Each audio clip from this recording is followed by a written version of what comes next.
Famous YouTuber W2S opened some YuGiOh packs on his Twitch stream. Now, what kind of effects could that have? Welcome to the Solemn YuGiOh channel, where we discuss everything collecting and investing in YuGiOh. Now, if you're not aware, W2S is a massive content creator.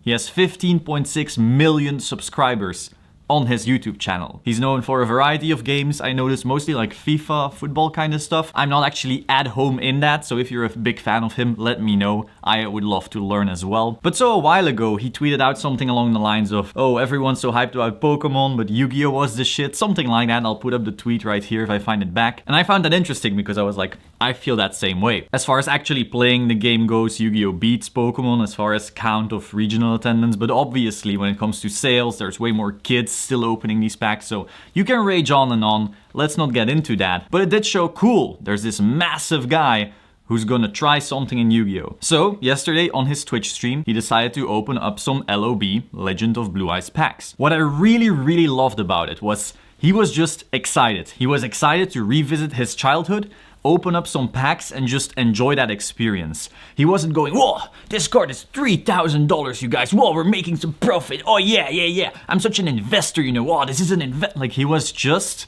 enjoying some really cool cards. I really like that. It was really refreshing. Whenever you see some major YouTubers getting into it right now, they start shouting prices, so much hype. They're barely talking about the game itself. But this was just, you know, refreshing cool stuff. Like really, that excitement, it just rubbed off on me. Now, he did open Modern Unlim. So essentially, if you don't know, LOB has many printings throughout the years. There's first edition, which of course was the one in 2002. You had your Unlim of that, but it wasn't around the same time, slightly after, which was just the reprint offset set, but it's still so old that it's hard to find. However, later LOB, Legend of Blue Eyes, was reprinted again and again. You can usually see this by checking out the Konami logo, because obviously the new packs will have the new Konami logo, whereas the old ones will have the older one. So he opened the new ones. This means the cards won't be worth so much because, you know, it's just modern packs. However, it is a great way to revisit some of that nostalgia. I kind of want to compare it to XY evolutions in Pokemon, where you are opening modern product essentially, but you are getting those nostalgic cards and getting that rush. Now this of course means the cards that he pulls aren't worth a lot. These aren't like, whoa, I'm pulling my 10,000 card and I gotta be really careful with this because I'll PSA graded and then I'll become a millionaire. You don't have all of that. So I noticed a lot of people in those chats being extremely undereducated. You had people going, oh, this card is only $3. Why do you care? It wasn't about the dollar amount, it was about the excitement of opening the packs. However, that also led to people who truly don't know shit going, see, Yu-Gi-Oh isn't even worth that much. Yeah, we have cards selling for 10, 20, 30,000, 40,000 even, but yeah, Yu-Gi-Oh isn't worth that much.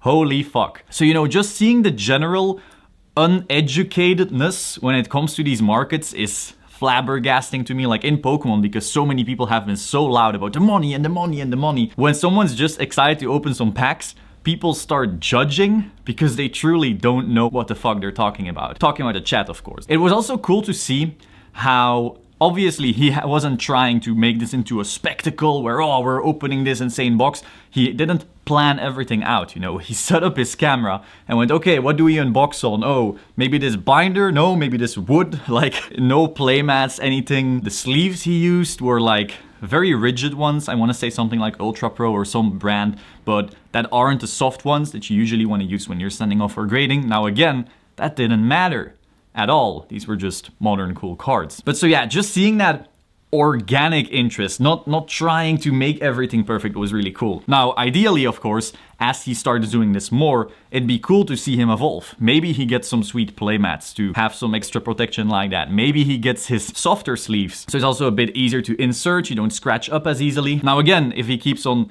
opening just regular old packs, that's fine. It's not that big of a deal that it maybe has a little bit of holo scratch because you're not sending these off for grading. But you know, just seeing that journey from someone getting into it, but that's high profile enough to actually document it all, is very interesting to me. Now, will this affect the market?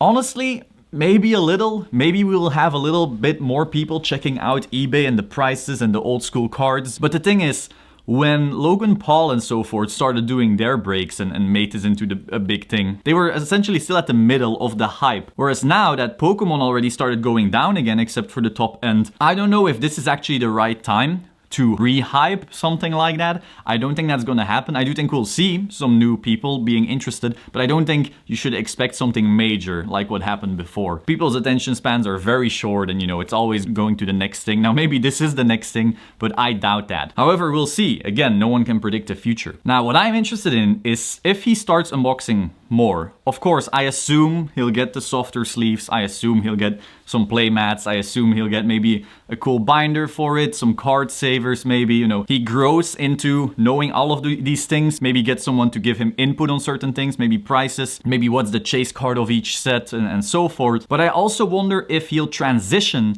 into the truly older cards. Like, will he just keep on opening modern reprint LOB? I also saw him do MRD. Or will he eventually go, hey, this thing is working, maybe I now want a sealed first edition booster box of MRL. I saw people in that chat also going like, huh, you're opening Unlim, why not first edition? Dude, if you want first edition LOB right now in a booster box, you're gonna pay $39,000. I'm not saying that's market price, by the way. Last sales were around 20,000 on eBay at least. Again, maybe there were some on Instagram and so forth that I don't know about. I know some people are offering much higher than that, but the one available on eBay right now, I saw one for I think 39, and then I saw some for 80. So be very aware that if you want a first edition LOB booster box, you gotta sell the Tesla. And I hope the Tesla is completely decked out or you won't even have enough. So, you know, it's not really realistic to expect that from someone who isn't deep into the hobby yet. Again, even Logan Paul sold the packs that he broke. He didn't just buy a first ed booster box to break for himself. So it would be very unrealistic to expect that from W2S. But maybe he buys Legacy of Darkness, a sealed booster box. That's still pretty affordable, or a Labyrinth of Nightmare, like our Revival Jam over there. Maybe an MRL, maybe a Pharaoh Servant, you know. These boxes are still gonna be thousands, but they won't be tens of thousands. So I don't know if that's within his range, if he's willing to go that far, but it would be interesting to see him open some of these vintage boxes, in my opinion. Now, if he doesn't, again, all cool. If he just keeps on opening the cool reprints, you still get that nostalgia drive, but you can't brag about prices. And so you might actually lose some of the people who really want to hear high prices, you know, because they exist. A lot of the hype we had around the Pokemon box breaks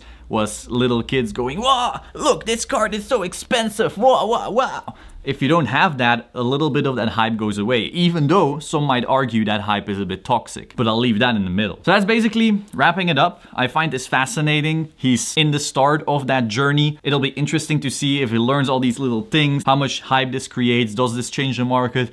I still don't think so, not much at least. I think it's very unrealistic to expect the same kind of boom after we just had a boom. Like, be very aware, YuGiOh prices are already up 400, 500, 600% compared to the start of this year. So that is already, oof, you can't just expect that to keep on happening. But again, no one can predict the future. We'll see. That is all. Hope you find it interesting. Like, subscribe, and I will see you soon. Ciao.